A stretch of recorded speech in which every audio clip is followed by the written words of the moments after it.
نحمده ونصلي على رسوله الكريم اما بعد فاعوذ بالله من الشیطان الرجیم بسم اللہ الرحمن الرحیم خیرکم من تعلم القرآن وعلمہ۔ آپ صلی اللہ علیہ وآلہ وسلم نے فرمایا کہ تم میں سے بہتر وہ شخص ہے جس نے قرآن سیکھا اور سکھایا۔ قرآن مجید کیا ہے؟ قرآن اللہ کا کلام ہے۔ قرآن کو اللہ نے انسانوں کی ہدایت کے لیے اتارا ہے۔ یہ دنیا اللہ نے بنائی، مجھے اور آپ سب کو اللہ تعالیٰ نے پیدا کیا ہے اور پیدا کر کے یوں ہی چھوڑ نہیں دیا۔ جہاں ہمارے رزق خیال رکھا، اللہ نے ہمارے رزق کا بندوبست کیا، وہاں ہماری ہدایت کا بھی بندوبست کیا۔ اور قرآن مجید آپ صلی اللہ علیہ وآلہ وسلم پر نازل کیا۔ قرآن مجید میں آتا ہے وَإِنَّهُ لَتَنزِيلُ رَبِّ الْعَالَمِينَ نَزَلَ بِهِ الرُّوحُ الْأَمِينُ عَلَىٰ قَلْبِكَ لِتَكُونَ مِنَ الْمُنذِرِينَ، اور بے شک یہ قرآن رب العالمین کا نازل فرمایا ہوا ہے، اسے ایماندار فرشتہ لے کر آیا ہے، آپ کے دل پر اترا ہے کہ آپ آگاہ کر دینے والوں میں سے ہو جائیں۔ یعنی یہ قرآن اللہ تعالیٰ نے انسانیت کی ہدایت کے لیے بھیجا ہے تاکہ ہم سب جو ہے اس پر عمل کر کے اور اس کے مطابق زندگی گزاریں۔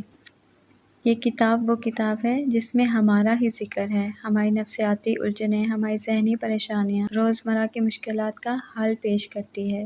لَقَدْ أَنزَلْنَا عَلَيْكُمْ كِتَابًا فِيهِ ذِكْرُكُمْ أَفَلَا تَعْقِلُونَ، لوگو ہم نے تمہاری طرف ایک ایسی کتاب بھیجی ہے جس میں تمہارا ہی ذکر ہے، کیا تم سمجھتے نہیں ہو کہ یہ کتاب تمہارے ہی فائدے کی چیز ہے، تمہارے ہی بارے میں بات کرتی ہے، تمہاری رہنمائی کے لیے آئی ہے، کیا تم اسے نہ پڑھو گے، اسے نہ سمجھو گے؟ قرآن مجید میں آتا ہے وَنُنَزِّلُ مِنَ الْقُرْآنِ مَا هُوَ شِفَاءٌ وَرَحْمَةٌ لِّلْمُؤْمِنِينَ، قرآن مجید اہل ایمان کے لیے شفا اور رحمت ہے۔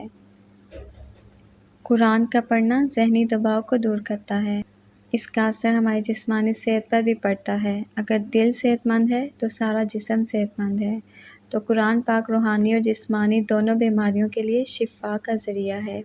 لیکن اس کا یہ مطلب بھی نہیں کہ انسان قرآن کو صرف بیماریوں کے لیے ہی نسخہ سمجھ لے اور اس کو کتاب ہدایت نہ سمجھے۔ اصل میں تو یہ گائیڈ کرنے آئی ہے، ہماری ہدایت کے لیے اللہ تعالیٰ نے بھیجی ہے کہ ہمیں کیا کرنا ہے اور کیا نہیں کرنا اور اس کے مطابق کس طرح زندگی گزارنی ہے۔ ابو امامہ سے روایت ہے کہ رسول اللہ صلی اللہ علیہ وآلہ وسلم نے فرمایا قرآن کو پڑھا کرو کیونکہ وہ قیامت کے دن اپنے ساتھیوں کے لیے سفارشی بن کر آئے گا۔ اس کو پڑھنے سے دنیا میں بھی فائدہ، شفا اور رحمت ہے، اور آخرت میں بھی فائدہ کہ آخرت والے دن یہ انسان کی سفارش کرے گا۔ اسی طرح ایک اور حدیث آپ صلی اللہ علیہ وآلہ وسلم نے فرمایا کہ روزہ اور قرآن مجید دونوں بندہ کے لیے شفاعت کریں گے۔ روزہ عرض کرے گا یا اللہ میں نے اسے دن کو کھانے پینے سے روک کے رکھا، میری شفاعت قبول کیجیے۔ اور قرآن مجید کہے گا یا اللہ میں نے رات کو اسے سونے سے روکا، میری شفاعت قبول کیجیے، بس دونوں کی شفاعت قبول کی جائے گی۔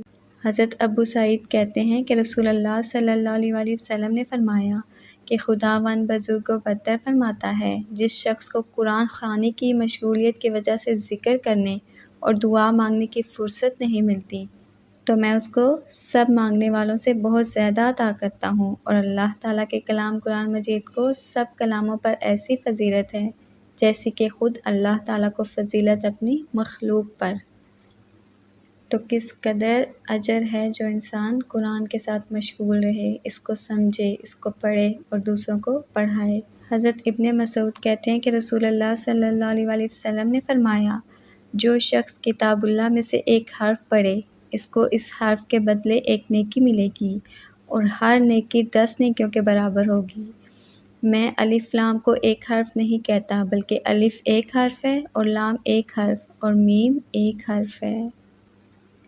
تو قرآن کا پڑھنا کس قدر ثواب کا باعث ہے، کس قدر اجر ہے اس کے پڑھنے پہ کہ ایک حرف پہ 10 نیکیاں، اور الف لام میم ایک حرف نہیں ہے، الف الگ، اس پہ الف پہ الگ 10 نیکیاں، لام پہ 10 الگ نیکیاں اور میم پہ 10 الگ نیکیاں۔ سبحان اللہ۔ حضرت عبداللہ بن عمر کہتے ہیں کہ رسول اللہ صلی اللہ علیہ وآلہ وسلم نے فرمایا قرآن پڑھنے والے شخص سے آخرت میں کہا جائے گا کہ تو قرآن کو پڑھ اور جنت کے درجوں پر چڑھ، اور اس طرح ٹھہر ٹھہر کر پڑھ جس طرح تو دنیا میں ٹھہر ٹھہر کر پڑھتا تھا، اور تیرا مقام قرآن کی آخری آیت پر ہوگا جو تو پڑھے گا۔ اسی طرح قرآن کو پڑھنے کے لیے اس کے صحیح مخارج کی ادائیگی اور اس کے ادب آداب کا لحاظ رکھنا بھی ضروری ہے، خصوصاً قرآن کو خوبصورت آواز میں پڑھنا چاہیے۔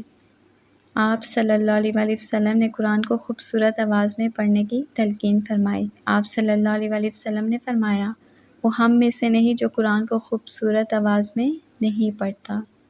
حضرت عائشہ کہتی ہیں کہ رسول اللہ صلی اللہ علیہ وآلہ وسلم نے فرمایا، قرآن کا ماہر یعنی جو شخص قرآن کو پڑھتا ہے اور اس سے خوب واقف ہے، نیکیاں لکھنے والے بزرگ نیکوکار فرشتوں کے ساتھ ہوگا، اور جو شخص قرآن مجید کو اٹک اٹک کر پڑھتا ہے اور پڑھنا اس کے لیے مشکل ہوتا ہے تو اس کو دوگنا ثواب ملتا ہے، یعنی جو شخص اس کو صحیح نہیں پڑھ سکتا تو اس کے لیے بھی دوگنا اجر ہے اس کو پڑھنے کا۔ حضرت ابن عمر کہتے ہیں کہ رسول اللہ صلی اللہ علیہ وآلہ وسلم نے فرمایا کہ یہ دل زنگ پکڑتے ہیں کہ جس طرح لوہا پانی لگنے سے زنگ پکڑتا ہے۔ پوچھا، دلوں کو روشن کرنے والی کیا چیز ہے یا رسول اللہ؟ آپ صلی اللہ علیہ وآلہ وسلم نے فرمایا، موت کو اکثر یاد کرنا اور قرآن کو پڑھنا۔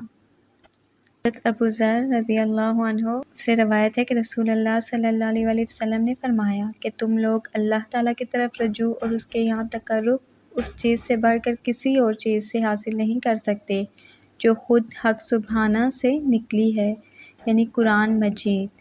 یعنی اللہ تعالیٰ نے قرآن مجید کو انسان کی ہدایت کے لیے بنا کر بھیجا ہے، اور تاکہ انسان اس کی طرف رجوع کرے، اس کو پڑھے اور اس پر عمل کرے اور اس کو سیکھے۔ اللہ تعالیٰ سے دعا ہے کہ قرآن کو ہمارے سینوں کا نور اور ہمارے دل کی بہار بنا دے، اور ہمیں حقیقی معنوں میں اہل قرآن بنا دے اور اس پر عمل کرنے والا بنا دے اور اس کو پڑھنے اور پڑھانے والا بنا دے۔ وآخر دعوانا ان الحمد للہ رب العالمین۔